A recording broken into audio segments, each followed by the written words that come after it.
الحمد لله نحمده ونستعينه ونستغفره ونؤمن به ونتوكل عليه ونعوذ بالله من شرور أنفسنا ومن سيئات أعمالنا من يهده الله فلا مضل له ومن يضلله فلا هادي له ونشهد أن لا إله إلا الله وحده لا شريك له ونشهد أن سيدنا ومولانا محمدا عبده ورسوله أما بعد فأعوذ بالله من الشيطان الرجيم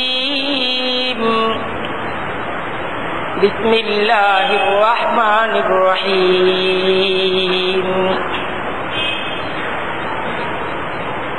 فمن فرض فيهن الحج فلا رفث ولا فسوق ولا جدال في الحج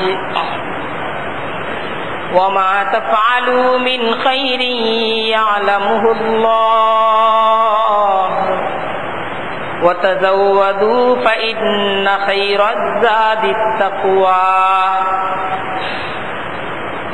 واتقون يا أولي الألباب صدق الله العظيم وصدق رسوله النبي الكريم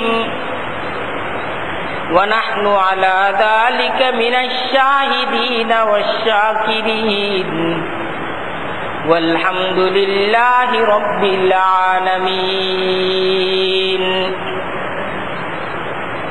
سبحانك لا علم لنا إلا ما علمتنا إنك أنت العليم الحكيم আল্লাহ তাআলার দরবারে লাখো কোটি শুকরিয়া যে আল্লাহ তাআলা আমাদেরকে খুব জরুরি কিছু দিনই আলোচনা এবং দিনই মুযাকারার মজলিসে একত্রিত করছেন। আমরা আল্লাহ তাআলার দরবারে এর শুকরিয়া আদায় করে খুব দিলের সাথে আল্লাহ তাআলার কৃতজ্ঞতা আদায় করে আমরা বলি আলহামদুলিল্লাহ।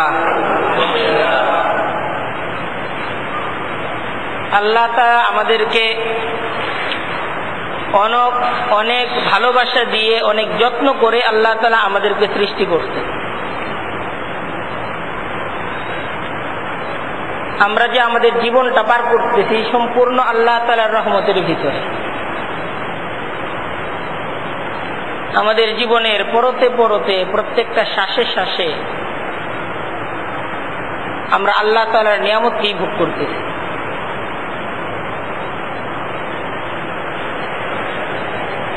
আল্লাহ তাআলা বান্দাকে ভালোবাসেন এবং সবচেয়ে বেশি ভালোবাসেন। আল্লাহ তাআলার চাইতে বা আল্লাহ তাআলার ভালোবাসার সাথে তুলনা হইতে পারে এমন কোনো ভালোবাসা নাই। তাই আল্লাহ তাআলা তিনিও চান যে বান্দা আল্লাহ তাআলাকে ভালোবাসবে। বান্দার হৃদয়ের সবচেয়ে বেশি ভালোবাসাটা আল্লাহর সাথে হবে, এটা আল্লাহর একটা চাওয়া।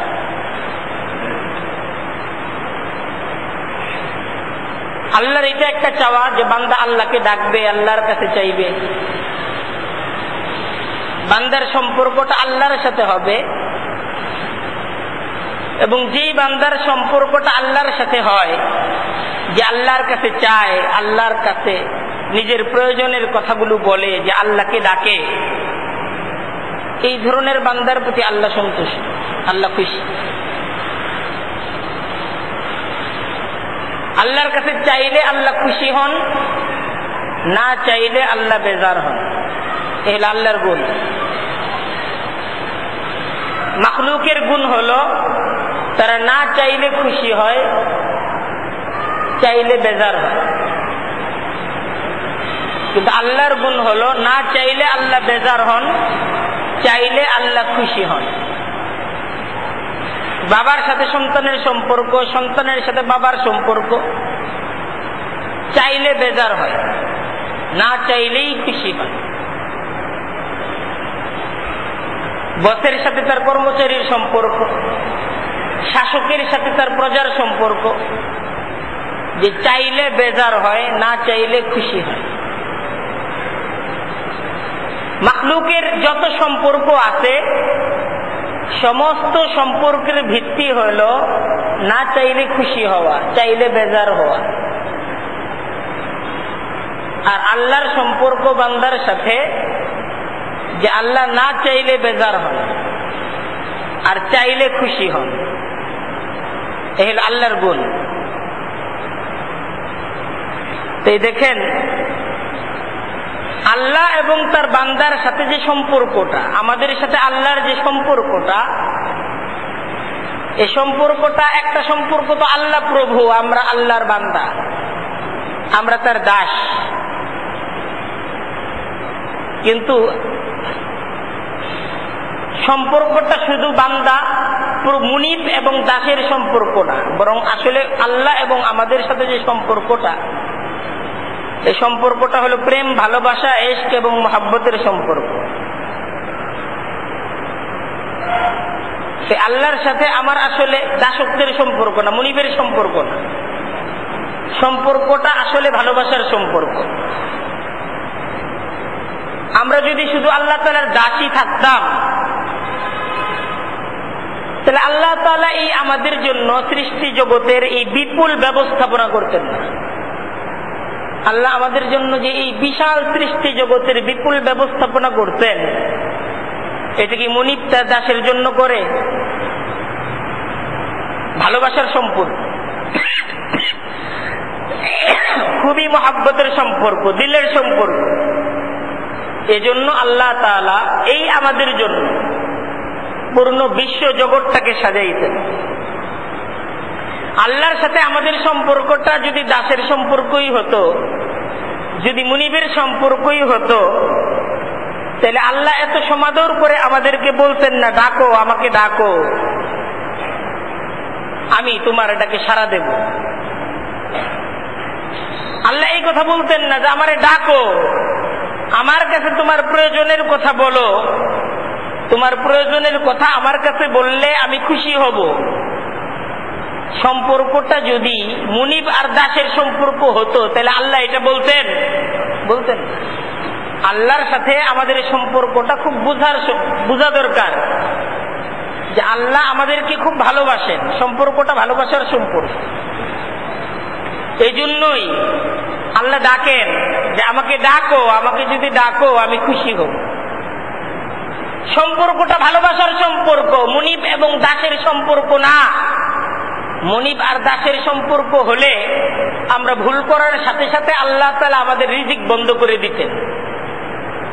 আমরা ভুল করার সাথে সাথে আল্লাহ তাআলা আমাদেরকে মেরে ফেলতেন। আমরা ভুল করার সাথে সাথে আল্লাহ তাআলা মাটির সাথে আমাদেরকে মিশিয়ে দিতেন। কিন্তু সম্পর্কটা মুনিব দাসের সম্পর্ক না, সম্পর্কটা ভালোবাসার সম্পর্ক। এজন্যই আল্লাহ তাআলা ডাকেন, লা তাকনাতু মির রাহমাতিল্লাহ ইয়া ইবাদিয়াল্লাযীনা আসরাফু আলা আনফুসিহিম লা তাকনাতু মির রাহমাতিল্লাহ ইন্নাল্লাহা ইয়াগফিরু যুনুবা জামিআ ইন্নাহু হুয়াল গফুরুর রহিম। খুব ভালোবাসার সম্পর্ক। এজন্য আল্লাহ বলেন, হে আমার বান্দারা, ভুল করছো, ভয়ের কিছু নাই। লা তাকনাতু মির রাহমাতিল্লাহ, আমি আল্লাহ রহমান, আমি আল্লাহ রহিম, আমি গফুর, আমি সাত্তার। তুমি আমার রহমত থেকে নিরাশ হয়ো না। ইন্নাল্লাহা ইয়াগফিরুয যুনুবা জামিআ, তুমি যদি ফিরে আসো, ইস্তাজিবু লিরাব্বিকুম, তোমরা তোমার প্রভুর ডাকে সাড়া দাও, মিন ক্বাবলি আন ইয়াতিয়া আহাদাকুমুল মাউত, মৃত্যু আসার আগে আমার ডাকে সাড়া দাও। এখনো তো মরো নাই, আসো এসে যাও। এখনো যেহেতু মরো নাই, এসে যাও। তুমি যদি মরার আগে এসে যাও, তোমার যত পাপ থাক সমস্ত পাপ আমি আল্লাহ ক্ষমা করে দিব, মৃত্যুর আগে যদি আসতে পারে। তাই আল্লাহর সাথে বান্দার সম্পর্কটা মহব্বতের সম্পর্ক। এই জন্যই আল্লাহ বান্দাকে ঠিক এইভাবে ডাকেন, বান্দাকে ছেড়ে দেন না। তাই আমরা আজকে যে বিষয়টা নিয়ে আলোচনা করব, যে বান্দা এবং আল্লাহর সাথে সম্পৃক্ততার, বান্দা এবং আল্লাহর মাঝে ভালোবাসার একটা আমল, মহব্বতের একটা আমল, হজের পবিত্রতম বিধান নিয়ে। সবার আগে আমাদেরকে যে বিষয়টা বুঝতে হবে, হজ কি? এর উত্তর হলো, হজ হচ্ছে আল্লাহকে মহব্বত করা, আল্লাহর মহব্বত লাভ করা। হজ কাকে বলে? এটার উত্তরটা আমরা সবাই মুখস্থ করার চেষ্টা করি। হজের উত্তর হলো, হজ কাকে বলে? হজ হলো আল্লাহকে মহব্বত করা, আল্লাহর মহব্বত লাভ করা। বুঝে আসলো হজ কাকে বলে? হজ বলা হয় আল্লাহকে মহব্বত করা, আল্লাহর মহব্বত লাভ করা। হজ কাকে বলে? আল্লাহর মহব্বত লাভ করা। হজ কাকে বলে? সবাই একটু উত্তর দেন তো, হজ কাকে বলে? আল্লাহর মহব্বত লাভ করা। এর প্রত্যেকটা আমল হলো মহব্বতের আমল, এর প্রত্যেকটা মঞ্জিল হলো মহব্বতের মঞ্জিল। এমনি তো বান্দার সাথে আল্লাহর সম্পর্কটাই মহব্বতের সম্পর্ক। আল্লাহর অনেক অনেক মহব্বত বান্দার উপর, যে আল্লাহ বান্দার উপর কোরআন নাজিল করতেন। কোরআন দ্বারা কোন পথ সফলতার পথ, এটা আমরা অবুঝ বান্দাদের কাছে আল্লাহ তাআলা প্রকাশ করতেন। এটা আল্লাহর অনেক বড় মহব্বত। আল্লাহ এই মহব্বতের আলোচনা কোরআনে কারীমের মাঝে করতেন। আর রহমান আল্লামাল কুরআন, খালাকাল ইনসান আল্লামাহুল বায়ান। আল্লাহ বলছেন যে আল্লাহর অনেক দয়া। আর রহমান আল্লামাল কুরআন, তোমাদেরকে কোরআন শিখাইছেন, কোরআনটা তোমাদেরকে দিচ্ছেন। এটা যে আল্লাহর কত বড় দয়া, এই দয়ার শুকরিয়া সারা জিন্দেগি করেও শেষ হবে। এটা আল্লাহর অনেক বড় একটা দয়া যে আল্লাহ কোরআন দিচ্ছেন। আল্লাহর অনেক বড় দয়া আমাদের উপর, যে নবী করিম সাল্লাল্লাহু আলাইহি ওয়াসাল্লামকে বিশ্বজাহানের রহমত স্বরূপ আল্লাহ পাঠাইছেন। আর আমাদেরকে আল্লাহ তাআলা আল্লাহর প্রিয় হাবিবের উম্মত করছেন। এটা আল্লাহর অনেক বড় দয়া। আল্লাহ কোরআনে কারীমের আলোচনা করছেন, লাকাদ মান্নাল্লাহু আলাল মুমিনিনা ইয বা'আসা ফীহিম রাসূলাম মিন আনফুসিহিম ইয়াতলু আলাইহিম আয়াতিহি ওয়া ইউযাক্কিহিম ওয়া ইউআল্লিমুহুমুল কিতাবা ওয়াল হিকমাহ ওয়া ইন কানু মিন ক্বাবলু লাফী যালালিম মুবিন। লাকাদ মান্নাল্লাহু আলাল মুমিনিনা, মুমিনদের উপর আল্লাহর অনেক অনেক দয়া এবং অনুগ্রহ। আল্লাহ মুমিনদের উপর অনেক অনুগ্রহশীল। ইয বা'আসা ফীহিম রাসূলাম মিন আনফুসিহিম, যে তিনি এই মুমিনদের কাছে রাসূল পাঠাইছেন, তার প্রিয় হাবিব তোমাদেরকে উপহার দিতেন। এটা আল্লাহর কত বড় দয়া, যে নবী মুহাম্মদুর রাসূলুল্লাহ আল্লাহর প্রিয় পেয়ারা হাবিব, তিনি তোমাদের নবী। এটা আল্লাহর অনেক বড় দয়া না? এটা আল্লাহর অনেক বড় দয়া। আল্লাহ এই দয়ার আলোচনা করতেন। আল্লাহর অনেক বড় দয়া যে আল্লাহ তাআলা আমাদেরকে ঈমান দান করতেন। আমরা নবীও পাইছি, ঈমানও পাইছি। যারা নবী পাইছে ঈমান পায় নাই, আবু জেহেল, আবু লাহাব, উতবা, শাইবা, রবিআ, নবীর জমানা পাইছে, নবীকে পাইছে, নবীর দাওয়াত পাইছে, ঈমান পায় নাই। এরা কত বড় ক্ষতিগ্রস্ত। কিন্তু আল্লাহর কত বড় দয়া, আমরা নবীর জমানা পাই নাই, নবীর দেখা পাই নাই, কিন্তু ঈমান পাইছি। নবীর জমানা পাই নাই, নবীর দেখা পাই নাই, কিন্তু ঈমান পাইছি। নবীর ঈমান, নবীর শিক্ষার উপর ছোট অবস্থা থেকে বড় হইতে পারতেছে। এইটা আমাদের উপর আল্লাহর কত বড় দয়া। চিন্তা করেন, আল্লাহর কত বড় দয়া। আল্লাহ এই দয়াটা আমাদের উপর করছেন না? আল্লাহ এই দয়া আমাদের উপর করছেন। আল্লাহ কুরআনে কারীমে এই দয়ার আলোচনা করছেন। ওয়ালাকিন্নাল্লাহা হাব্বাবা ইলাইকুমুল ঈমান ওয়া যায়্যানাহু ফী কুলুবিকুম ওয়া কাররাহা ইলাইকুমুল কুফরা ওয়াল ফুসুকা ওয়াল ইসয়ান উলাইকা হুমুর রাশিদুন ফাযলাম মিনাল্লাহি ওয়া নি'মা। এইটা আল্লাহর অনেক বড় দয়া, আল্লাহর অনেক বড় অনুগ্রহ। হাব্বাবা ইলাইকুমুল ঈমান ওয়া যায়্যানাহু ফী কুলুবিকুম, তোমাদের অন্তরের মাঝে আল্লাহ ঈমানের নূর দ্বারা, ঈমানের আলো দ্বারা আল্লাহ তোমাদের অন্তরগুলোকে সাজাইছেন। তোমাদের অন্তরগুলোকে আল্লাহ ঈমানের আলোতে আলোকিত করতেন। এইটা কিন্তু আল্লাহর অনেক বড় দয়া। ওয়া কাররাহা ইলাইকুমুল কুফরা ওয়াল ফুসুকা ওয়াল ইসয়ান, আল্লাহ তোমাদেরকে কাফের বানান নাই, আল্লাহ তোমাদেরকে ফাসিক বানান নাই, আল্লাহ তোমাদেরকে আল্লাহর অবাধ্য বানান নাই, আল্লাহ তোমাদেরকে নমরুদ ফেরাউনের অনুসারী বানান নাই, তোমাদেরকে মুসা ইব্রাহিম তার প্রিয় হাবিবের অনুসারী করতেন। এটা কিন্তু আল্লাহর অনেক বড় দয়া। এটা আল্লাহর অনেক বড় দয়া না? আল্লাহর অনেক বড় দয়া। ঈমান পাইছি, অনেকে নবী পাইছে ঈমান পায় নাই, নবীর জমানা পাইছে ঈমান পায় নাই, খোদার পেয়ারা হাবিবকে পাইছে, নবী মুহাম্মদুর রাসূলুল্লাহকে পাইছে। 40 বছরের জিন্দেগি দেখতে, নবীকে কুলে নিয়ে নিয়ে বড় করতে আবু লাহাব, আবু জেহেল। ছোট অবস্থা থেকে নবীকে তারা বড় করতে, ঈমান পায় নাই। বিপদ না? বিপদের মাঝে পড়ে গেছে না? ওয়ালামু আন্না ফীকুম রাসূলুল্লাহ লাউ ইউতিউকুম ফী কাসীরিন মিনাল আমরি লাআনিতুম। আল্লাহ কুরআনে কারীমের মাঝে আবু জেহেল, আবু লাহাব কেন ধ্বংস হইল তার ইতিহাস আলোচনা করতেছে। যে এরা নবীকে তাদের কথা মতো চালাইতে চাইছে, নবীকে চাইছে নবী আমাদের কথা মতো চলুক। এই জন্য আবু জেহেল ধ্বংস হয়ে গেছে। নবীর কথায় আমি চলবো এটা ফিকির করতে পারে না। আবু জেহেল এটা ভাবতে পারে নাই যে মুহাম্মদের কথায় আমি চলবো। ও চিন্তা করছে আমি কাবার মাতবর,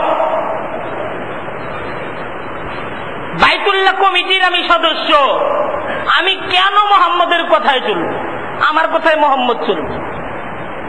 হিসাবটা বুঝছেন না? এই হিসাবটা আবু জেহেলের ছিল, এই হিসাবটা আবু লাহাবের ছিল। আর এই যে এই হিসাব, এরা কত বড় সম্মানী মানুষ ছিল। বাইতুল্লাহ আল্লাহর যে ঘর বাইতুল্লাহ, যে বাইতুল্লাহর জিয়ারতের আলোচনা করতেছি, এরা ছিল এই বাইতুল্লাহর যারা হাজি আসে, এদের যাবতীয় ব্যবস্থাপনা এদের নেতৃত্বে হয়। এরা হলো বাইতুল্লাহর মূল ফাংশন, এরা পরিচালনা করে, বাইতুল্লাহ কমিটির এরা সদস্য। তো এরা চিন্তা করছে সমস্ত কিছু আমাদের কথা মতো হবে।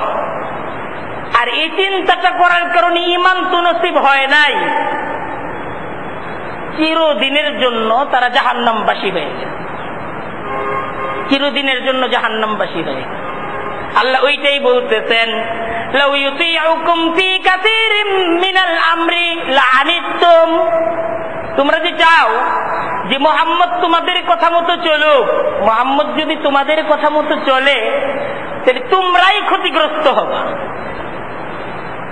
ওয়ালাকিন্নাল্লাহা হাব্বাবা ইলাইকুমুল ঈমান। কিন্তু আসলে করতে হবে কি? মুহাম্মদের কথা মতো তোমাদের চলতে হবে। এটাই ঈমান, এইটাই ঈমান যে মুহাম্মদের কথা মতো চলতে হবে। তো আল্লাহ তাআলা আমাদেরকে যে ঈমান নসিব করতেন, আমরা যে ঈমানদার হইতে পারছি, নবীর জমানা পাই নাই, নবীকে দেখি নাই, কিন্তু নবীর ভালোবাসা আমাদের হৃদয়ের মাঝে যতটুকু আছে, এটা আল্লাহ তাআলার দরবারে অনেক শুকরিয়া আদায়ের বিষয়। আমরা শুকরিয়া আদায় করি আলহামদুলিল্লাহ। এই দেখেন, এই তো গেল এই সমস্ত কিছু আল্লাহর দয়া, যে আমরা কোরআন পাইছি, এটা আল্লাহর মহাব্বত। আমরা রসুল পাইছি, এটা আল্লাহর মহাব্বত। আমরা ঈমান পাইছি, এটা আল্লাহর মহাব্বত। আর ঈমান অর্জনের পর যত হুকুম আল্লাহ তাআলার আমাদের উপর আছে, এই সমস্ত হুকুম এজন্যই যেন আল্লাহর মহাব্বত আমাদের মাঝে বৃদ্ধি পায়। আমাদের উপর নামাজের হুকুম এজন্যই যে নামাজ দ্বারা আল্লাহর সাথে মহাব্বত তৈরি হবে। সেজদার হুকুম এজন্যই যে সেজদা দ্বারা আল্লাহর সাথে মহাব্বত তৈরি হবে। আমাদেরকে বলা হয়েছে দান সদকা করো, এজন্যই যে আল্লাহর সাথে আমাদের মহাব্বত তৈরি হবে। আমাদেরকে বলা হয়েছে হালাল হারাম বাছাই করে চলো, উদ্দেশ্য এইটাই যে আল্লাহর সাথে মহাব্বত তৈরি হবে। আমাদের উপর হিজরতের হুকুম, জিহাদের হুকুম, যত ধরনের হুকুম একজন ঈমানদারের প্রতি ইসলাম বিভিন্ন পর্যায়ে দেয়, এই সমস্ত হুকুমের ভিত্তি মহাব্বত। এখন হজ, এই হজের এই যে আল্লাহর একটা হুকুম, ওয়ালিল্লাহি আলান নাসি হিজ্জুল বাইত, যে সামর্থ্যশীল প্রত্যেকটা ব্যক্তি আল্লাহর ঘরকে জিয়ারত করবে, এটা যে আল্লাহর একটা হুকুম, এই হুকুমটার উদ্দেশ্য মহাব্বত। কিন্তু পার্থক্য আছে, অন্যান্য সমস্ত হুকুম মহাব্বতের, কিন্তু হজের হুকুমটাও মহাব্বতের, কিন্তু অন্য সমস্ত হুকুমের সাথে হজের হুকুমের একটা পার্থক্য আছে। আর সেই পার্থক্যটা হলো যে আল্লাহর এই যে বিধান হজ, এটা বান্দা আর আল্লাহর মহাব্বতের চূড়ান্ত বহির্প্রকাশ। হজটা হলো বান্দা এবং আল্লাহর মাঝে যে একটা মহাব্বতের সম্পর্ক, এই সম্পর্কটার চূড়ান্ত স্তর হলো হজ। কারণ মহাব্বতের দাবি হলো মাহবুবের দিদার। মহাব্বত এটা যে জিনিসটা চায়, আমার মাহবুবকে আমি দেখব, আমি যাকে ভালোবাসি আমি তাকে দেখব, আমি তাকে দেখতে চাই, এটা হলো মহাব্বতের একটা দাবি। আমি তার আড়াল হইতে চাই না, আমি সব সময় তার সামনে থাকতে চাই, আমি সব সময় তাকে দেখতে চাই, এটাই মহাব্বতের দাবি। মহাব্বত আড়াল হইতে চায় না, আড়াল এটাকে পছন্দ করে না, লুকিয়ে যাওয়া পছন্দ করে না। এখন বান্দা আর আল্লাহর মাঝে যে মহাব্বতের সম্পর্ক, যে বান্দার দিলের মাঝে আল্লাহর মহাব্বত আছে, সে তো আল্লাহকে দেখতে চায়। এখন বান্দা আর আল্লাহর দেখা এটা তো দুনিয়াতে হবে না। এই মহাব্বতের যে মূল তৃপ্তি, আল্লাহ তাআলা এই বান্দা এবং আল্লাহর এই যে মহাব্বতের সম্পর্কটা, এই মহাব্বতের এই তৃপ্তিটা আল্লাহ তাআলা দিবেন বান্দাকে জান্নাতে, জান্নাতে দিবেন। وَوُجُوهٌ يَوْمَئِذٍ نَاظِرَةٌ إِلَى رَبِّهَا نَاظِرَةٌ وَوُجُوهٌ يَوْمَئِذٍ نَاظِرَةٌ। আল্লাহ কোরআনে কারীমের মাঝে বলতেছেন যে সেদিন তো অনেক মানুষের চেহারা ঝলমল করতে থাকবে, ইলা রাব্বিহা নাযিরা, কারণ সে তো তার প্রভুর দিকে তাকিয়ে থাকবে, ও তার প্রভুকে দেখতে থাকবে। সে যখন তার প্রভুকে দেখতে থাকবে, তার পূর্ণ চেহারা ঝলমল করতে থাকবে। সাহাবায়ে কেরাম আল্লাহর রাসূলকে জিজ্ঞাসা করতেন, আমরা কি আল্লাহকে দেখব? নবী করিম সাল্লাল্লাহু আলাইহি ওয়াসাল্লাম ইরশাদ করেন, ওই যে আকাশের চাঁদটা দেখতেছো না, ওই দেখতেছি, ওই ঠিক যেরকম ভাবে আকাশের চাঁদটাকে, পূর্ণিমার চাঁদটাকে দেখতেছো, ঠিক এটা এরকম ভাবে জান্নাতের মাঝে তোমাদের আল্লাহ তাআলার দিদার নসিব হবে, আল্লাহর সাথে দেখা হবে। সেই মহাব্বতের এই যে এই দাবিটা, এই দাবিটা দুনিয়াতে পূরণ হওয়ার না। দুনিয়াতে বান্দা আল্লাহকে মহাব্বত করবে, তো এই মহাব্বত দ্বারা আল্লাহর দেখা, আল্লাহর দিদার, চূড়ান্ত দিদারটা, দিদারের চূড়ান্ত তৃপ্তিটা, এটা তো দুনিয়াতে অর্জন করা সম্ভব না। কিন্তু বান্দার যে এই মহাব্বতের জ্বলন, মহাব্বতের দলন, প্রেমের এই যে বান্দার জ্বালা, এই জ্বালাটাকে নিবারণ করার জন্য এটা কিভাবে নিবারিত হবে? কারণ বান্দার তো একটাই চাওয়া, আল্লাহকে পাওয়া। এটা বান্দার চূড়ান্ত চাওয়া, এটা যে আল্লাহ তোমারে পাইতে চাই। এখন সেজদা করে করে, নামাজ পড়ে পড়ে, তসবিহ জপে জপে তো বান্দার পিপাসা বাড়ে, পিপাসা তো কমে না। যত সেজদা করে সেজদার পিপাসা তত বাড়তে থাকে। যত আল্লাহর নাম জপে, আল্লাহর নাম জপার মজা তত বাড়তে থাকে। আল্লাহর নাম জপে জপার মজা কি শেষ হয়? শেষ হয়?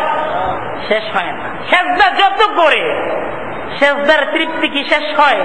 এটা তো শেষ হয় না। আল্লাহ বড় মেহেরবান, বান্দাকে আল্লাহ বড় ভালোবাসেন। বান্দার প্রেমের এই জ্বলনকে তৃপ্ত করার জন্য আল্লাহ একটা ঘরকে আপন সত্তার সাথে সম্পর্ক দান করছেন। তালো গিলাপে ঢাকা আল্লাহর ঘর বাইতুল্লাহ। আল্লাহ বাইতুল্লাহটা পৃথিবীব্যাপী আল্লাহর সমস্ত প্রেমিকদের জন্য বাইতুল্লাহকে স্থাপন করছেন। যে আমারে তো পাবা না, এই ঘরের সাথে আমার একটা সম্পর্ক আছে। এই ঘরটা বাইতুল্লাহ, এই ঘরটা আমার ঘর, এই ঘরটা আমার ঘর। এই ঘরটা পৃথিবীতে তোমাদেরকে দিলাম। পৃথিবী জোড়া যারা ক্ষুধা প্রেমিক, যাদের প্রেমের চূড়ান্ত স্বপ্ন আল্লাহর দিদার, আল্লাহ তাদেরকে সুযোগ দিচ্ছেন। আমার দিদার তো পাওয়া যাবে না, তবে বাইতুল্লাহ দিলাম। এখন পৃথিবীব্যাপী আল্লাহ প্রেমিকদের স্বপ্ন একটাই, দিদার বাইতুল্লাহ। আল্লাহকে তো দেখা যাবে না, আল্লাহর ঘরটা দেখে আসে। দুনিয়াতে তো আল্লাহকে দেখা যাবে না, আল্লাহর ঘরটাকে দেখা যাবে। এই ক্ষুধা প্রেমিকরা আল্লাহর ঘরের দিকে ছুটে। আর মুমিনের কাছে আল্লাহর চাওয়াও এইটা। আল্লাহ প্রত্যেকটা মুমিনের কাছে এটাই চাইছেন যে তোমরা আমাকে তো পাবা না, আমারে তো পাওয়া যাবে না, তাহলে কি করতে হবে? আমার ইবাদত গুলো, আমার উপাসনা গুলো তোমরা এইভাবে করো। ومن حيث خرجت ومن حيث خرجت فول وجهك شطر المسجد الحرام وحيث ما كنتم فولوا وجوهكم شطره ومن حيث خرجت তুমি যেখান থেকে বের হও, ফাওয়াল্লি ওয়াজহাকা শাতরাল মাসজিদিল হারাম, মসজিদে হারামের দিকে তোমার চেহারাটা ফিরাও। ওয়া হাইসু মা কুনতুম, তুমি যেখানেই থাকো, ফাওয়াল্লু বুজুহাকুম শাতরা, আল্লাহর ঘরের দিকে, বাইতুল্লাহর দিকে তোমার চেহারাটাকে ফিরিয়ে আল্লাহর উপাসনা করতে থাকো আর আল্লাহকে ডাকতে থাকো। আল্লাহ সুযোগ দিয়েছেন। তাই আমরা আল্লাহর ইবাদত করি, আল্লাহকে সিজদা করি, নামাজ পড়ি। কোন দিকে ফিরে নামাজ পড়ি? বাইতুল্লাহর দিকে ফিরে নামাজ। আমরা সিজদা করি, বাইতুল্লাহর দিকে ফিরে সিজদা করি। আর মনে করি যে আমার সিজদাটা আল্লাহকে করলাম, আমার নামাজটা আল্লাহকে উপহার দিলাম। আল্লাহকে তো পাওয়া যাবে না, কিন্তু আল্লাহ নিজের সত্তার সাথে সম্পৃক্ত একটা ঘর এই দুনিয়াতে রাখতেন। বান্দা যেন সেই ঘর অভিমুখী হয়ে আল্লাহকে ডাকতে পারে, আল্লাহর প্রতি প্রেম নিবেদন করতে পারে। এই সুযোগটা আল্লাহ তাআলা বান্দাদেরকে দিতেন। এটা আল্লাহর অনেক বড় একটা মেহেরবানি আমাদের উপর।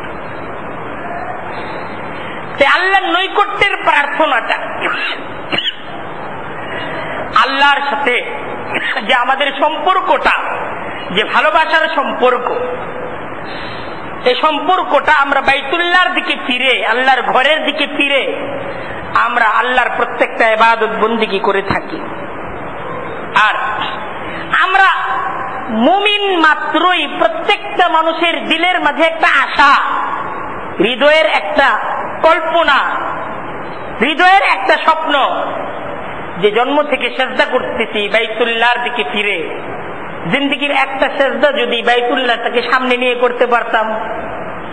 প্রত্যেকটা মুমিনের দিলের মাঝে এটা একটা আকাঙ্ক্ষা, এটা আকাঙ্ক্ষা, এটাই চূড়ান্ত স্তর। এই যে নামাজের প্রতি আমাদের ভালোবাসা, সেজদার প্রতি আমাদের ভালোবাসা, আমরা আমাদের সমস্ত কাজ ফেলে মুয়াজ্জিনের আযান শোনার সাথে সাথে মসজিদের দিকে চলে আসি, আমরা নামাজ পড়ি। এই যে আল্লাহর ভালোবাসায় নামাজ পড়ি, আল্লাহর ভালোবাসায় সেজদা করি, এত এত সেজদা, এত এত নামাজ, সমস্ত কিছু আল্লাহর ভালোবাসার জন্য।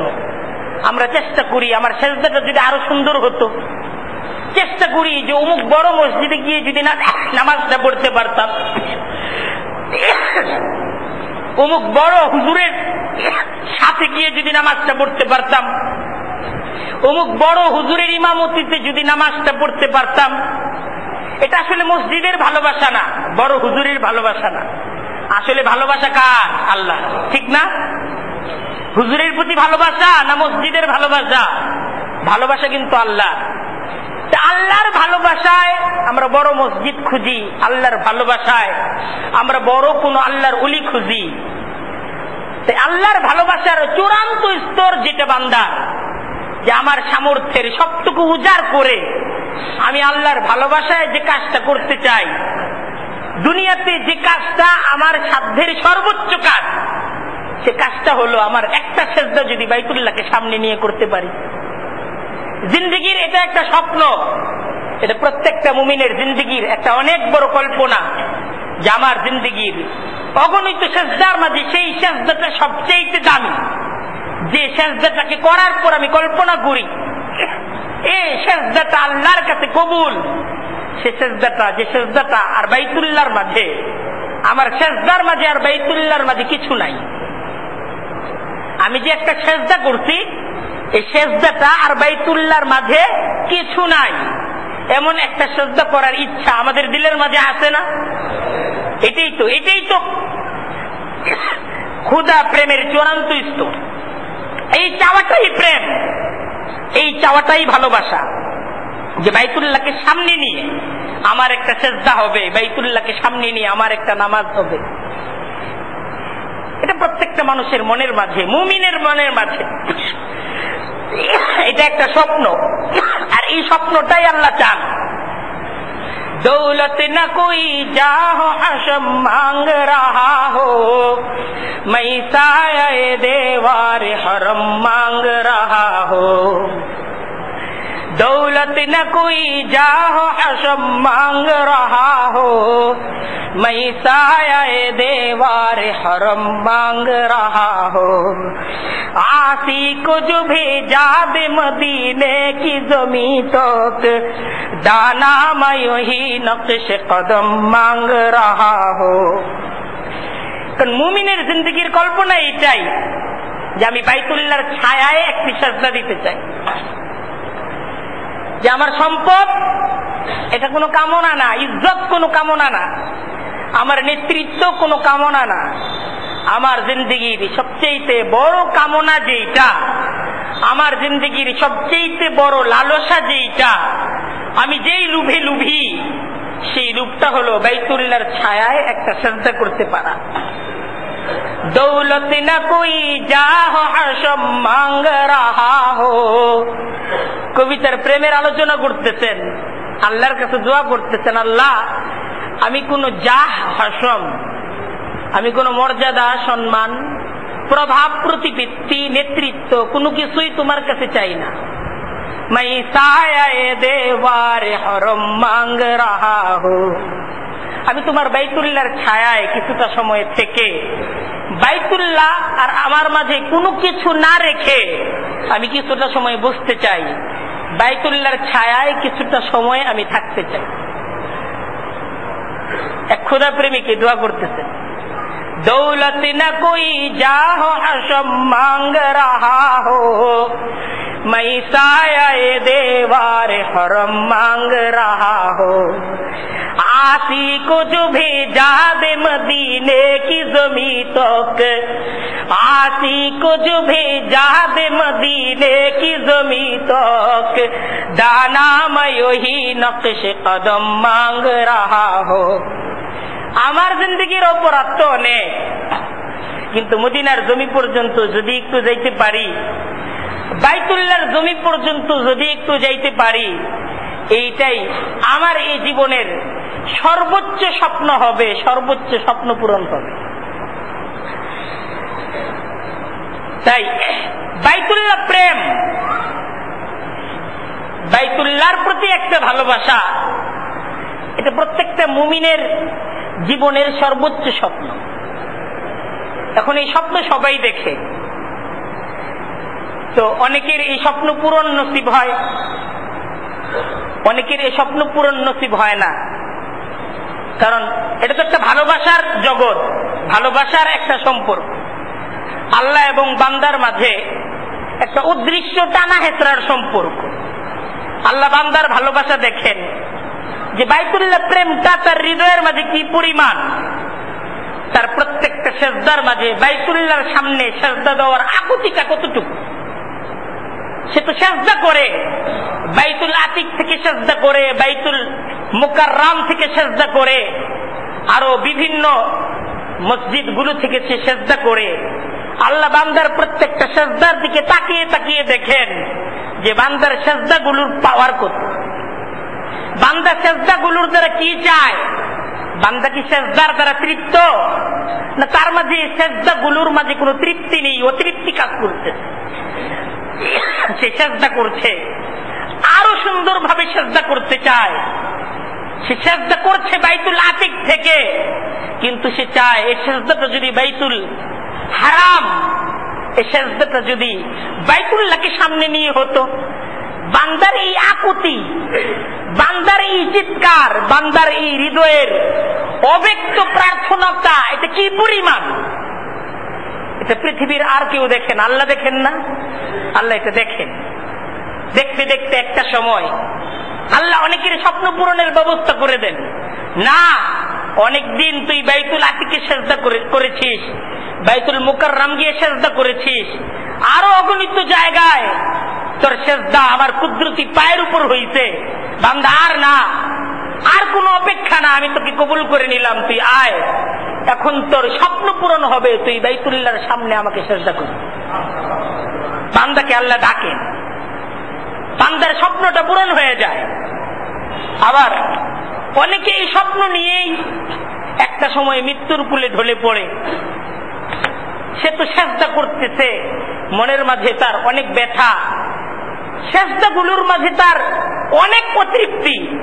একটা সেজদা তার জীবনের স্বপ্ন যদি বাইতুল্লাহর সামনে করা যেত, কিন্তু তার তো আশা আছে, সম্বল নাই, তার মনের মাঝে ইচ্ছা আছে, ইচ্ছা পূরণের সামর্থ্য নাই। আল্লাহ তাকেও দেখেন, তাকেও দেখেন, আল্লাহ তার হৃদয়ের অবস্থাটাকেও আল্লাহ তাআলা যাচাই বাছাই করেন।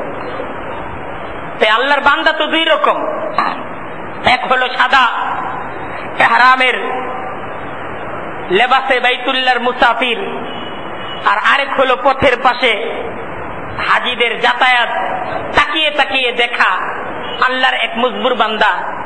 আল্লাহ উভয় বান্দার অবস্থা দেখেন, একজনের স্বপ্ন পূরণের কান্না, আর আরেকজনের হলো স্বপ্ন হারানোর বেদনা, স্বপ্ন পূরণ না হওয়ার যন্ত্রণা।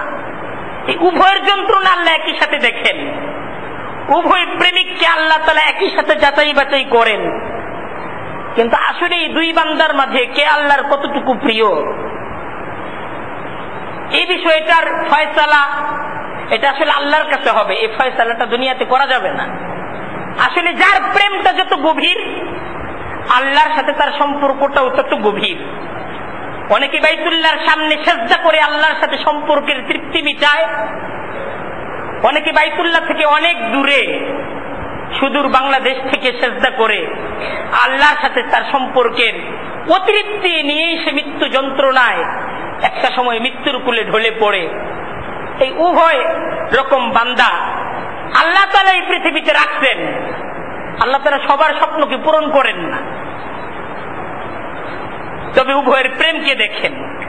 তো আল্লাহর কাছে স্বপ্ন পূরণ আর স্বপ্নের অপূরণ ফয়সালা তো তার ভিত্তিতে হবে না, আল্লাহর কাছে ফয়সালা তো হবে প্রেমের ভিত্তিতে। তার প্রেম কতটুকু ফয়সালাটা তো তার ভিত্তিতে হবে। তাই বাইতুল্লাহর মুসাফির, হজের প্রস্তুতি গ্রহণকারী হাজী সাহেবদের প্রতি মুবারকবাদ, তাদের প্রতি স্বাগতম যে তারা আল্লাহর আহ্বান, আল্লাহর মেহমান হওয়ার সুযোগ এবছর তারা পাচ্ছেন। আল্লাহর ঘরের মেহমান হিসেবে আল্লাহ তাআলা তাদেরকে এবছর কবুল করছেন। তো এটা তাদের জীবনের অনেক বড় একটা সৌভাগ্য। ভাবতে হবে এটা জীবনের সবচেয়ে বড় স্বপ্নের পূরণ, এই বিষয়টাকে ভাবতে হবে। এটা আল্লাহর অনেক বড় নিয়ামত, এটা যে আল্লাহর কত বড় নিয়ামত, সর্বপ্রথম যেটা দরকার এই নিয়ামতের উপলব্ধি, যেটা আল্লাহর অনেক বড় নিয়ামত। আল্লাহর অনেক বড় নিয়ামত যে আল্লাহ বাইতুল্লাহর জিয়ারত, বাইতুল্লাহর সামনে সিজদা করার জন্য আল্লাহ তাআলার অগণিত বান্দাদের মধ্যে থেকে বাছাইকৃত কিছু বান্দাদের মাঝে আমরা, এই উপলব্ধিটা চলে আসা যে আমার জীবনটা ঠিক যখন বাইতুল্লাহর যাত্রার খাতায় আমি এবার বাইতুল্লাহর মুসাফির হব এই তালিকায় ঠিক যখন আমার নামটা আমি দিয়ে দিলাম, আমার নাম এখন যারা বাইতুল্লাহর জিয়ারতে যাবে তাদের তালিকার মাঝে আমার নাম, ঠিক এই সময় থেকে জীবনের একটা পরিবর্তন দরকার, একটা উপলব্ধি আসা দরকার। আমি তো বাইতুল্লাহর মুসাফির, আমি বাইতুল্লাহর মুসাফির, আমার আগামী সিজদাটা বাইতুল্লাহর সামনে হবে। আমার জীবনের যে একটা স্বপ্ন বাইতুল্লাহকে সামনে নিয়ে কিছু সিজদা করা, এই স্বপ্ন পূরণের আমি এখন পথে, এই বিষয়টার উপলব্ধি দরকার। আমি তো যাচ্ছি না, আমি তো যাওয়ার যোগ্য নই, আমি তো বাদ পড়ার যোগ্য, কিন্তু আল্লাহ আমাকে নিচ্ছেন। যারাই বাইতুল্লাহর জিয়ারত করার তৌফিক আল্লাহ দিচ্ছেন, খুব ভাবার চেষ্টা করি আল্লাহ আমাদের নিচ্ছেন, আল্লাহ আমাদের নিচ্ছেন। আমার কতটুকু যোগ্যতা আছে, আমার দিলের মাঝে কতটুকু প্রেম আছে বাইতুল্লাহকে সামনে নিয়ে সিজদা করার মতো, আমি কি পরিমাণ সামর্থ্য রাখি। কিন্তু আমার আল্লাহ আমার প্রতি কত মেহেরবান যে আমার অসংখ্য অযোগ্যতা, আমার অসংখ্য ত্রুটি সত্ত্বেও আল্লাহ সেই তালিকার মাঝে আমার নামটা তুলছেন, আল্লাহ সেই তালিকার মাঝে আমাকে অন্তর্ভুক্ত করতেন।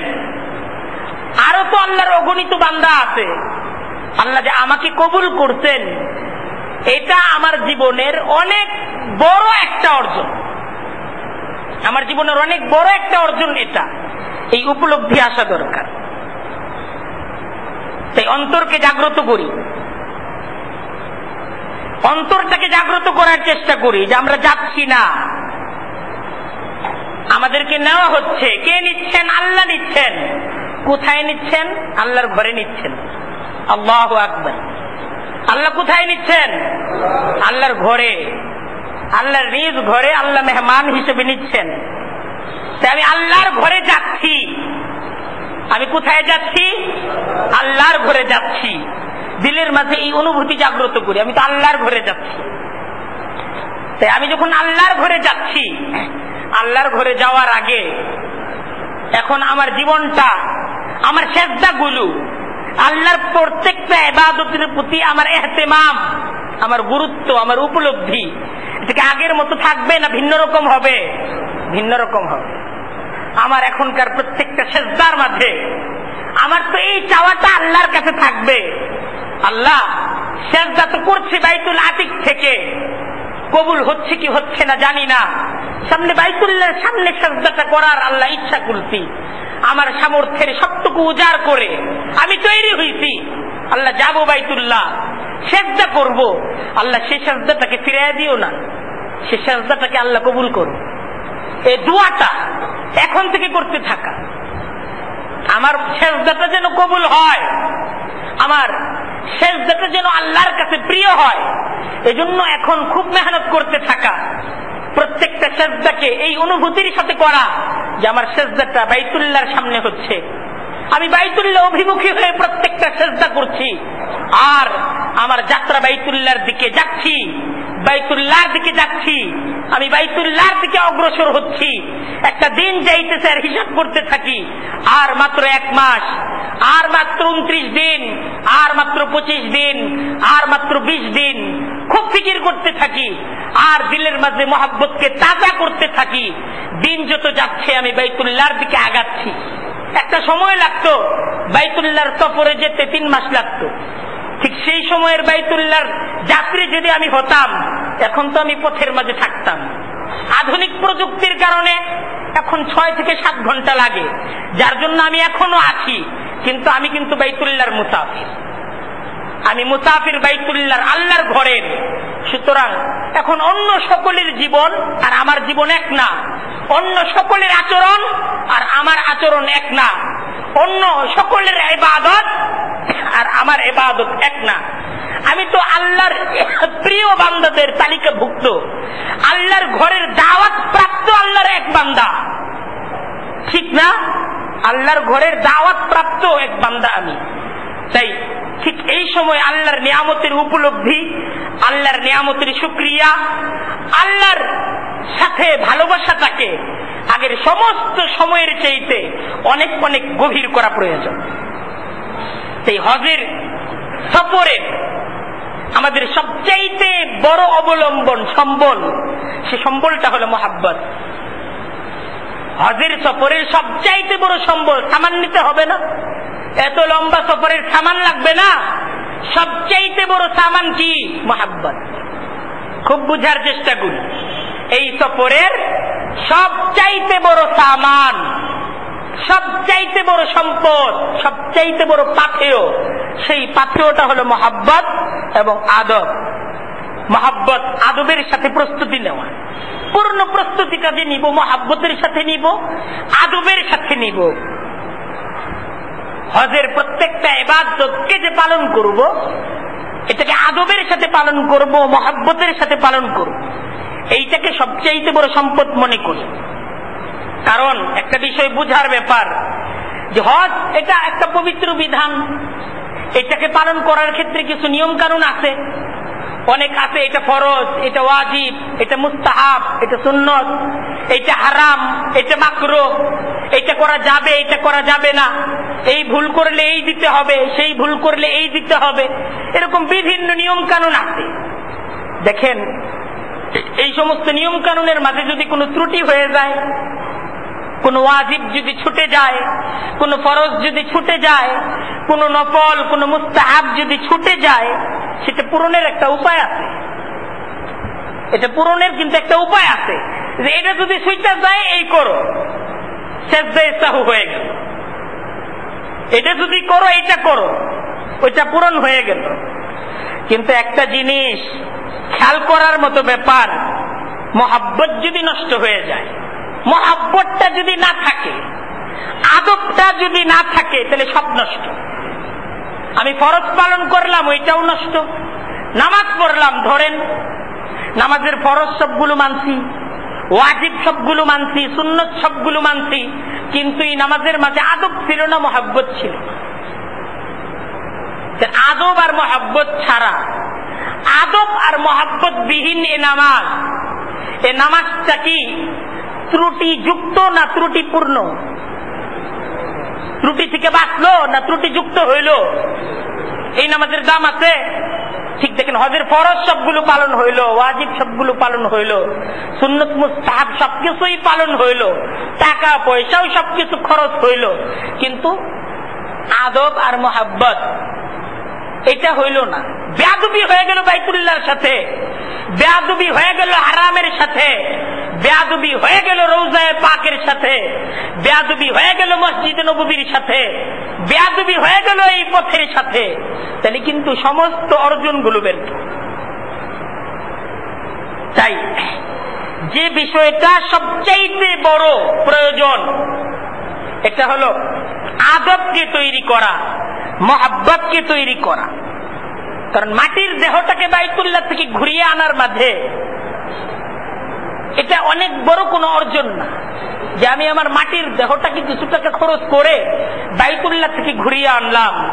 এটা অনেক বড় কোনো অর্জন না। দরকার নিজের মনটাকে বাইতুল্লাহর মহাব্বতের সাথে জড়িয়ে আমার এই মনটাকে বাইতুল্লাহর মহাব্বতে জড়ায় নিয়ে আসবো। ঠিক বাইতুল্লাহর মহাব্বতে জড়ানো এই দেহটা কবরের মাঝে যাবে, বাইতুল্লাহর মহাব্বতে জড়ানো এই দেহটা হাসরের মাঝে উঠবে, বাইতুল্লাহর মহাব্বতে জড়ানো এই দেহটা পুলসিরাত পাড়ি দিয়ে জান্নাতে প্রবেশ করবে। বাইতুল্লাহর মহাব্বতে জড়ানো এই অন্তরের একদিন তার চূড়ান্ত স্বপ্ন দিদারে ইলাহি নসিব হবে। ঠিক না? এটা হলো দরকার। তাই দেখেন আল্লাহর দরবারটা খুব ব্যতিক্রম ধর্মী দরবার। এই দরবারে ভুল মাফ হয়। যত ভুল করুক বান্দা, আল্লাহ বান্দাকে ডাকতে থাকেন, লা তাকনাতু মির রাহমাতিল্লাহ ইন্নাল্লাহা ইয়াগফিরুয যুনুবা জামিআ ইন্নাহু হুয়াল গফুরুর রহিম। যত ভুল হোক আল্লাহ বান্দাকে ডাকেন। ইবলিস ভুল করলো না, আদমকে সাজদা করে নাই, ভুল করলো না, আল্লাহ ইবলিসকে বের করে দিতেন না ডাকতেন? ডাকতেন। আল্লাহ ইবলিসকে ডাকতেন।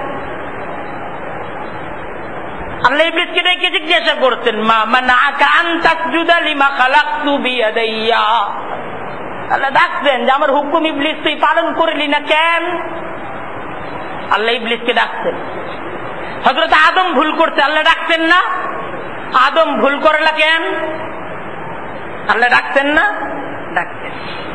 আল্লাহর কাছে যে যত ভুল করুক আল্লাহ ভুলে রাগান্বিত হন না। বান্দা যত ভুল করে আল্লাহ বান্দাকে তত ডাকে, যত ভুল করে। কিন্তু বেয়াদবি যখন করে আল্লাহ তখন কোনো ছাড় দেন না। ইবলিস ভুল করলো, আল্লাহ ডাকলেন, কিন্তু ইবলিস যখন বেয়াদবি করছে আল্লাহ তখন ইবলিসকে কোনো সুযোগ দিছেন? বলেন, কোন সুযোগ দিছেন? কোন সুযোগ দেন নাই। আল্লাহ বের করে দিয়েছেন, যা ফাখরুজ ফাইন্নাকা রাজিম ওয়া ইন্না আলাইকা লানাতি ইলা ইয়াউমিদ্দিন। তুই বের হয়ে যা, চিরদিনের জন্য তুই ধিক্কৃত, তুই বিতাড়িত, কিয়ামত পর্যন্ত তোর উপর আমার ধিক্কার, আমার লানত বর্ষিত হবে। আল্লাহ আর সুযোগ দেন নাই, আল্লাহ আর সুযোগ দেন নাই। কিন্তু হযরত আদম ভুল করছেন, বলছেন যে আমার ভুল হয়ে গেছে, মাফ করে দিন। সেই নামাজের মাঝে কেউ যদি ভুল করে আল্লাহ নিজেই সুযোগ রাখছেন, ভুল হইছে সেজদায় সহু করে নে, নামাজ ঠিক হয়ে দিন, আরেকবার পড়ে নে, ঠিক হয়ে যাবে। কেউ যদি ভুল করে আল্লাহর দরবারে, কেউ যদি ভুল করে এটা কোনো অপরাধ না, বেয়াদবিটা অপরাধ। বেয়াদবিটা খুব মারাত্মক ধরনের অপরাধ। বেয়াদবির কোনো মাপ নাই। খুব বুঝার চেষ্টা করি, আমাদের ভুল হইতে পারে, না জানার কারণে ভুল হইতে পারে, জানার পরও ভুল হইতে পারে, কিন্তু বেয়াদবি যেন না হয়। বাইতুল্লাহে যাব, ভুল হইতে পারে, কিন্তু বেয়াদবি যেন না হয়।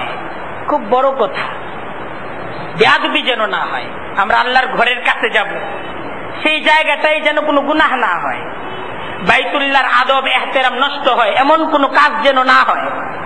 দেখেন হজের এই সফরটা কষ্টের সফর, কারণ এটা তো প্রেমিকদের সফর, প্রেমিকদের প্রেম পরীক্ষার সফর। তাহলে এই জায়গায় আল্লাহ কষ্ট ছাড়া এই সফর হবে? কষ্ট ছাড়া তো এই সফর হবে না। আল্লাহ সিস্টেমে রাখছেন এরকম, কষ্ট হবে। একদিকে অর্থ ব্যয়, আরেকদিকে শ্রম, দুইটা জিনিস একসাথে করতে হয়। টাকাও খরচ করতে হয়, আবার শ্রমও দিতে হয়। আমি শুধু টাকা খরচ করব, আমি খাটতে পারবো না, এই সুযোগ এই সফরে নাই। এই সফরে টাকাও খরচ করতে হবে, শ্রমও দিতে হবে।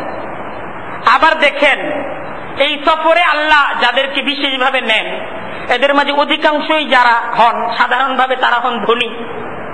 কষ্ট করতে তারা অভ্যস্ত না, তারা তো কষ্ট করে অভ্যস্ত না।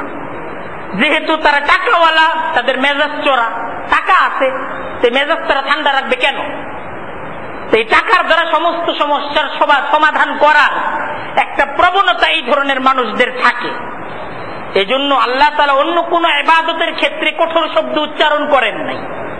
এই হজের ক্ষেত্রে আল্লাহ সুবহানাহু ওয়া তাআলা সরাসরি আদবের আলোচনা করছেন। ফামান ফারাযা ফীহিন্নাল হাজ্জা ফালা রাফাসা ওয়ালা ফুসুকা ওয়ালা জিদালা ফিল হজ। কোরআনে কারীমে সুস্পষ্টভাবে আল্লাহ এই হজের সফরের ব্যাপারে সবচাইতে গুরুত্ব দিয়ে শব্দ উচ্চারণ করছেন। ফামান ফারাযা ফীহিন্নাল হাজ্জা, তোমরা যারা হজের নিয়ত করো, হজ করতে চাও, ফালা রাফাসা ওয়ালা ফুসুকা ওয়ালা জিদালা ফিল হজ। দেখো, তর্ক বিতর্ক, ঝগড়া ফেসাদ, পাপ, পঙ্কিলতা, অশ্লীলতা, এই সমস্ত কাজ থেকে তোমরা সাবধান। কোরআনে কারীমের মধ্যে আল্লাহ তাআলা বলতেছেন, ওমা তাফআলু মিন খাইরিন ইয়ালামুহুল্লাহ, তোমরা যা কল্যাণ করো এটা আল্লাহ তো জানেন, তোমাদের মনের অবস্থাটা এটা আল্লাহর কাছে প্রকাশিত। ওয়া তাযাওয়াদু, তোমরা যে এই প্রেমের এই গুরুত্বপূর্ণ সফরে যাবে, তোমরা এর জন্য প্রস্তুতি গ্রহণ করো। প্রস্তুতি কিভাবে গ্রহণ হবে আল্লাহ তাও বলে দিতেছেন, ফাইন্না খাইরাজ যাদিত তাকওয়া।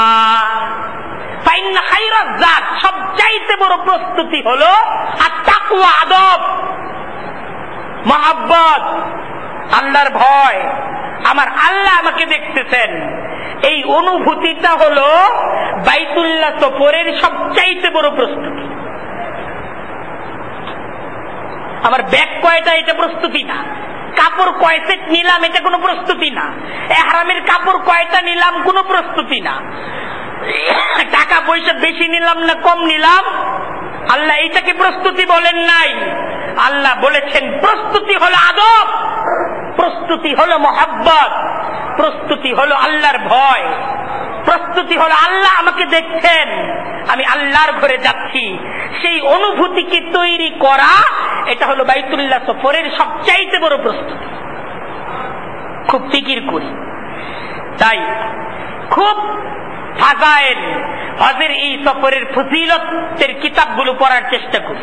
হাদিসের মাঝে হজের এই সফরের যে ফজিলত আলোচনা করা হয়েছে, নবী করিম সাল্লাল্লাহু আলাইহি ওয়াসাল্লাম হাদিসের মাঝে ইরশাদ করেন, মান হাজ্জা হাযাল বাইত, যে ব্যক্তি এই বাইতুল্লাহ জিয়ারত করলো, যে হজ করলো, ফালাম ইয়ারফুস ওয়ালাম ইয়াফসুক, শর্ত করতেন সাথে এই জায়গায় এসে কোন অন্যায় এবং বেয়াদবির মাঝে সম্পৃক্ত হলো না, অন্যায় কাজ এবং বেয়াদবি থেকে বেঁচে থাকলো, রাজা কায়াউমি ওয়ালাদাতহু উম্মুহু, সে তো তার বাড়িতে এমন অবস্থায় ফিরে আসলো যে যেমন ভাবে সে এই দুনিয়াতে তার মায়ের পেটের থেকে সে প্রসব হয়েছিল।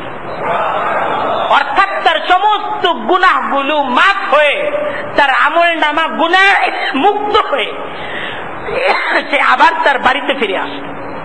নবী করিম সাল্লাল্লাহু আলাইহি ওয়াসাল্লাম হাদিসের মাঝে বলেন, তাবিউ বাইনাল হজ্জ ওয়াল উমরা, তোমরা হজ এবং উমরা করো, ফাইন্নাহুমা ইয়ানফিয়ানিল ফাকরা ওয়াজ যুলম। হজ এবং উমরা এটা দারিদ্রতা এবং গুনাহকে, দেখেন দারিদ্রতা আল্লাহর নবীর জবান থেকে উচ্চারিত শব্দ, ফাকরা ওয়াজ যুনুবা, দারিদ্রতা এবং গুনাহকে এইভাবে মুছে দেয়, কামা ইয়ানফিল কিরু খুবুসাল হাদিদ, যেমন ভাবে হাফর এটা লোহার জংগুলোকে মুছে দেয়। আল্লাহর নবী হাদিসের মাঝে বলতেছেন, عن أبي هريرة رضي الله تعالى عنه أنه قال قال رسول الله صلى الله عليه وسلم, হযরত আবু হুরায়রা রাদিয়াল্লাহু তাআলা আনহু বর্ণনা করেন, নবী ইরশাদ করেন, আল হাজ্জাতুল মাবরুরা লাইসা লাহা জাযাউন ইল্লাল জান্নাহ, যে ব্যক্তি হজ পালন করলো পূর্ণ তার আদবগুলোকে মেনে, আল্লাহর কাছে এই হজের বিনিময়ে জান্নাত ছাড়া আর কিছু না। তাহলে দেখেন, আমরা এই যে এত বড় একটা ইবাদতের সুযোগ পাইতেছি, যে আমাদের অতীত জিন্দগির 30, 40, 50, 60, 70 বছরের গুনাহগুলো এই একটা ইবাদত দ্বারা মাফ হয়ে যাবে।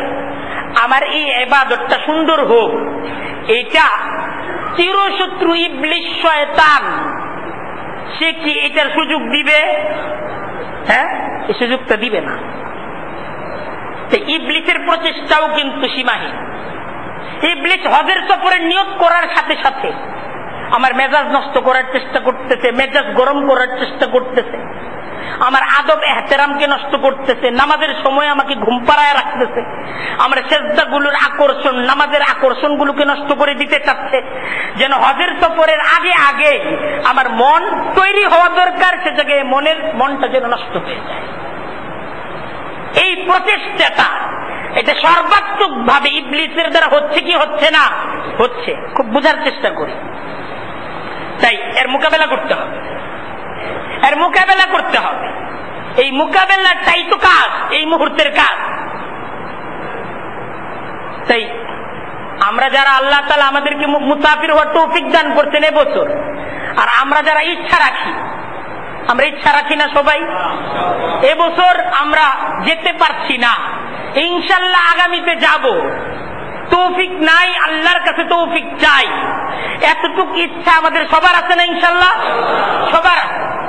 তাই আমরা যারা যেতে পারছি, যারা যেতে পারছি না, এই সময়টা সবার জন্যই কিন্তু খুব খুব বিশেষ সময়।